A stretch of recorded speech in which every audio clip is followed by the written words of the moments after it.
হরে কৃষ্ণা। রাধে রাধে বন্ধুরা, আমাদের বৃন্দাবন প্রণীতাই শুক্লা চ্যানেলে আপনাদের সকলকে স্বাগত। সকল ভক্তবৃন্দের চরণে আমার প্রণাম। আপনারা সকলেই কেমন আছেন? আশা করি রাধা মাধবের কৃপায় সকলেই ভালো আছেন। তো আমরাও ভালো আছি। বৃন্দাবনে গরম পড়ে গেছে, এখন সব দিকেই গরম পড়ে গেছে, তো গরমে সকলে সাবধানে থাকবেন। আর সামনে আসছে অক্ষয় তৃতীয়া, তো আজকে এই নিয়ে বলবো। অক্ষয় তৃতীয়া এত মাহাত্ম্য রয়েছে, আপনারা যদি পুরোটা মন দিয়ে শ্রবণ করেন তাহলে আপনারাও সুন্দর করে পালন করবেন। অক্ষয় মানে হলো যার কোনো ক্ষয় নেই, অর্থাৎ ক্ষয় হয় না, অর্থাৎ এই দিনে আপনি যা কাজ করবেন সমস্ত কিছু অক্ষয় হয়ে থাকবে। তো এই বছর 2026 সালে অক্ষয় তৃতীয়া কোন দিন পড়েছে দেখুন। আমাদের পশ্চিমবঙ্গ, আমাদের বৃন্দাবনে এখানে সমস্ত জায়গাতে অক্ষয় তৃতীয়া পালন হবে 20 তারিখে, 20 এপ্রিল সোমবার। তো আপনারা সকলেই সুন্দর করে এই দিন পালন করবেন। এই দিনে এত মাহাত্ম্য, তো আমি একে একে আপনাদের এখন সবগুলো বলবো। আপনারা যদি পুরো শ্রবণ করেন তাহলে আপনারা বলবেন সত্যি অক্ষয় তৃতীয়ার এত মাহাত্ম্য, তাহলে সকলে সুন্দর করে এই দিনটি পালন করবেন। তো এই দিনে দানের অনেক মাহাত্ম্য রয়েছে। আপনারা স্নানের মাহাত্ম্য, প্রাতঃ স্নান, আপনারা যদি সকালবেলা উঠে এই দিনে প্রাতঃ স্নান করেন তাহলে অনেক মাহাত্ম্য। এমনিতেই পুরো বৈশাখ মাসে প্রাতঃ স্নানের মাহাত্ম্য রয়েছে, আর অক্ষয় তৃতীয়ার দিন যদি প্রাতঃ স্নান করেন তাহলে বলা হয় যে এই দিনে প্রতিটা দিনে মানে বৈশাখ মাসের সমস্ত দিনগুলোতে সকালবেলা স্নান করলে কি হয়, এই সমস্ত স্নানের মানে আপনারা 5টার মধ্যে, অনেক সকাল যদি না করতেন 5টার আগে, ভোর 5টার আগে যদি স্নান করেন তাহলে যে জলের মধ্যে সমস্ত তীর্থের বাস হয়, তো আপনি সমস্ত তীর্থের স্নান নামে মানে স্নানের যে ফল, সেই ফল আপনি পাবেন যদি এই দিনে আপনি প্রাতঃ স্নান করেন। হ্যারি বল। তো যারা পারবেন না 5:30টার মধ্যে, 6টার আগে মানে চেষ্টা করবেন করার। তো প্রাতঃ স্নান, মঙ্গল আরতি ভগবানের 5টার মধ্যে মঙ্গল আরতি। এমনি তো মন্দিরে 4:30টার সময় হয়, আপনি গৃহে 5টাতেও শুরু করতে পারেন। মঙ্গল আরতি করলে ভগবানের বিশেষ কৃপা লাভ করতে পারেন, ভগবানের চরণে তুলসী দান। আর এই দিন থেকে যে কত মানে কী কী কাজগুলো শুরু হয় এখন আপনাদেরকে বলবো। তো যারা বন্ধু আমাদের চ্যানেল নতুন তারা অবশ্যই আমাদের চ্যানেলটিকে সাবস্ক্রাইব করবেন। আর যারা বৃন্দাবনে আসতে চান, আমাদের এখানে থাকা, 3 টাইম প্রসাদ দর্শনের সুব্যবস্থা রয়েছে, আপনারা যোগাযোগ করতে পারেন। হ্যারি বল। আমরাও বন্ধুরা বৃন্দাবনে এখানে পরিক্রমা মার্গে কিছু সেবার আয়োজন করবো অক্ষয় তৃতীয়ার দিনে। পরিক্রমা মার্গে ভক্তবৃন্দদের উদ্দেশ্যে কেউ যদি বানর সেবা করতে চান, গো সেবা করতে চান, তাহলে আপনারা অর্থ সহযোগিতা করতে পারেন। আপনারা আপনাদের নাম গোত্র লিখে পাঠাবেন।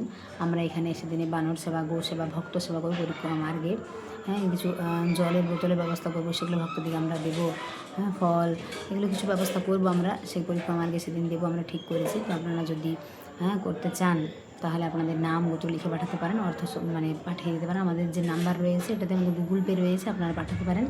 তাহলে আপনাদের হয়েও আমরা এখানে, তো আপনারা বৃন্দাবনে আসতে পারছেন না, তো অক্ষয় তৃতীয়ার দিনে আপনাদের হয়েও আমরা বৃন্দাবনে দান করে দিতে পারবো ভক্তদের উদ্দেশ্যে, বা বানর সেবা, গো সেবা করে দিতে পারবো। তো দেখুন বন্ধুরা, এই দিনে কী হয়েছিল বলা হয়, এই অক্ষয় তৃতীয়ার দিনেই সত্য যুগের সূচনা হয়েছিল, আবার এই অক্ষয় তৃতীয়ার দিনেও ত্রেতা যুগের সূচনা হয়েছিল। তো প্রতি বছর তো একদিন করে অক্ষয় তৃতীয়া পড়ে, তো এইরকমভাবে হয়েছিল। এই দিনে আরও অনেক মাহাত্ম্য রয়েছে। ভগবান এই দিনে কী করেছিলেন, জবের সৃষ্টি করেছিলেন।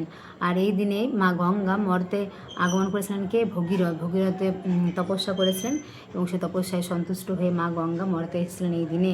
আর এই দিনে জগন্নাথ দেবের রথের কাজ শুরু হয় পুরীতে, যে জগন্নাথ দেবের রথযাত্রা এত বড় উৎসব। তো এই দিনে রথের নির্মাণ কাজ শুরু হয়।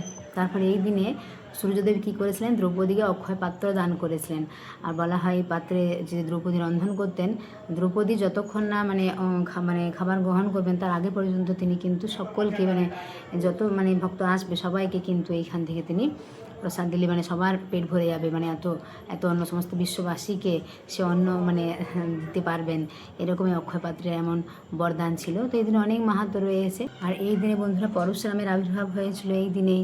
আর এই দিন থেকে হয় সমস্ত মন্দিরে চন্দন যাত্রা শুরু হয়, ভগবানকে শ্রীঅঙ্গে চন্দন লেপন করা হয়, এবং 21 দিন চলে এই চন্দন যাত্রা। বিভিন্ন মন্দিরে নৌকা বিহার হয়, অনেক জায়গায় 5 দিন 7 দিন অনেক দিন মানে কয়েকদিন থেকে হয়। ভগবানের রাধাকৃষ্ণের নৌকা বিহার অনেক সুন্দর, আপনারা যদি মন্দিরে যান তাহলে দর্শন করতে পারবেন। আমরাও এখান থেকে আমাদের বৃন্দাবনে ভগবানের যে চন্দন শৃঙ্গার হবে, রাধা শ্যাম সুন্দরের গৌরমিতায় আমাদেরকে দর্শন করাবো যে কত সুন্দর ভগবানের শ্রীঅঙ্গে চন্দন লেপন করা হয়। আপনারা বাড়িতে আপনাদের শ্রী বিগ্রহে মানে মস্তকে, ভগবানের মুখমণ্ডলে, হস্তে, চরণে সমস্ত জায়গায় চন্দন ভগবানকে অর্পণ করতে পারেন, খুব ভালো। কারণ ভগবানের শরীর শীতল থাকে। আর এখন কি হয়, এই সময় যেহেতু সূর্য মেষ রাশিতে অবস্থান করে, অনেক তপ্ত, অনেক গরম, তো সেজন্য ভগবানকে চন্দন লেপন করা হয়। আর এই সময় বন্ধুরা, এই যে অক্ষয় তৃতীয়ার দিনেই কী হয়েছিল, যে আমাদের 4 ধাম রয়েছে যে বদ্রীনাথ, তো সেই বদ্রীনাথের দরজা খোলা হয়। বলা হয় ভাতৃ দ্বিতীয়ার সময় কি হয়, একটা অক্ষয় প্রদীপ জ্বালিয়ে মন্দিরের দ্বার বন্ধ করা হয়। এই অক্ষয় তৃতীয়ার দিনেই কিন্তু সেই দ্বার খোলা হয় এবং 6 মাস ধরে কিন্তু সেই প্রদীপ জ্বলতে থাকে এবং সেটা দেখার জন্য অনেক হাজার হাজার ভক্তবৃন্দরা যায় দর্শন করতে। তো কত মহিমান্বিত এই দিন, অক্ষয় তৃতীয়ার দিন। এই দিনে আপনারা যে সমস্ত দান করবেন সে দান অক্ষয় হয়ে থাকবে। আপনারা সাধু, ব্রাহ্মণ, বৈষ্ণবকে অন্ন দান করতে পারেন, অর্থ দান করতে পারেন, ভোজন, আপনারা ভোজন করাতে পারেন, বস্ত্র দান করতে পারেন, ছত্র পাদুকা, আপনারা যা দান করবেন সমস্ত কিন্তু অক্ষয় হয়ে থাকবে এই দিনে। এত মহিমা রয়েছে, স্নানের মহিমা রয়েছে, দানের মহিমা রয়েছে। যে জপ করবেন, হরিনাম জপ করবেন, তো সেটা অক্ষয় হয়ে থাকবে। তব আপনি ভগবানের জন্য যতটুকু করবেন সমস্ত কিন্তু অক্ষয় হয়ে থাকবে। ভগবানের চরণ কমলে তুলসীপত্র নিবেদন করবেন, ভগবানকে চন্দন অর্পণ করবেন, তারপরে তুলসী মহারানীতে জল দান, তুলসী সেবা, তুলসী পূজা, তুলসী পরিক্রমা, যা কিছু আপনারা করবেন সমস্ত কিন্তু অক্ষয় হয়ে থাকবে। তো আপনারা সকলে সুন্দর করে অক্ষয় তৃতীয়া পালন করবেন। আর এই দিনে কিন্তু বন্ধুরা নিরামিষ আহার গ্রহণ করবেন, কেউ কিন্তু আমিষ আহার করবেন না এই দিনে। আর এই দিনে বন্ধুরা মহাভারতের রচনা কার্য শুরু হয়েছিল, অর্থাৎ ব্যাসদেব কী করেছিলেন, এই মহাভারতের শ্লোকগুলো আবৃত্তি করেছিলেন এবং গণেশ সেগুলো লিপিবদ্ধ করেছিলেন। তো এই দিনে দেখুন কত মাহাত্ম্য রয়েছে। আরও রয়েছে এই অক্ষয় তৃতীয়ার দিনেই দুঃশাসন কী করেছিলেন, দ্রৌপদীর বস্ত্রহরণ করেছিলেন এবং ভগবান শ্রীকৃষ্ণ কী করেছিলেন, টন টন বস্ত্র দিয়ে দ্রৌপদীর বস্ত্র দান করেছিলেন, রক্ষা করেছিলেন। তো এই দিনে অক্ষয় তৃতীয়ার দিনেই কিন্তু এত সমস্ত ঘটনাগুলো ঘটেছিল, কত মাহাত্ম্য। এই দিনেই ভগবান শ্রীকৃষ্ণের যে বন্ধু সুদামা দ্বারকা এসেছিলেন এবং ভগবান কী করেছিলেন, সুদামার চরণ পাদপ্রক্ষালন করেছিলেন এবং সুদামার দারিদ্র্য মোচন করেছিলেন। এই কিন্তু অক্ষয় তৃতীয়ার দিনে কত মাহাত্ম্য রয়েছে। এই দিনেই বন্ধুরা ভগবান কী করেছেন, জগন্নাথ দেব কী করেছেন, ইন্দ্রদ্যুম্নকে স্বপ্নাদেশ দিয়েছিলেন যে এত গরমে ভগবানের শরীর অনেক গরম, জ্বালা পোড়া করছে। তো মলয় পর্বত থেকে মলয় চন্দন নিয়ে আসতে বলেছিলেন এবং ভগবানকে লেপন করার জন্য বলেছিলেন। এবং তখন থেকে কি হয়, পুরীতে সেখানে অনেক নৌকা বিহারও হয় এবং ভগবানকে চন্দন লেপন করা হয়। আবার মাধবেন্দ্র পুরী কী করেছিলেন, তিনি বৃন্দাবন থেকে গিয়েছিলেন পুরী, তাকে স্বপ্নাদেশ দিয়েছিলেন তার আরাধ্য দেবতা কী করেছিলেন, গোপাল তাকে স্বপ্নাদেশ দিয়েছিলেন যে পুরী থেকে চন্দন নিয়ে আসার জন্য এবং লেপন করার জন্য। এবং তিনি যখন যাচ্ছিলেন এবং সেই পুরী থেকে পাণ্ডাদের কাছ থেকে চন্দন নিয়ে এসেছিলেন এবং রেমুনাতে তিনি বিশ্রাম নিচ্ছিলেন এবং সেই সময় গোপাল তাকে স্বপ্নাদেশ দেন। সেই দিনটা ছিল অক্ষয় তৃতীয়া, যে সেখানে রয়েছে গোপীনাথ।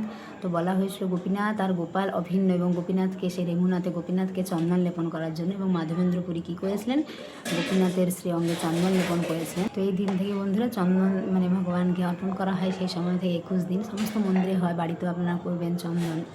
তো চন্দনযাত্রা অনেক মাহাত্ম্য রয়েছে। আর এই অক্ষয় তৃতীয়ার দিনে বন্ধুরা বৃন্দাবনে বাঁকে বিহারী চরণ দর্শন হয়।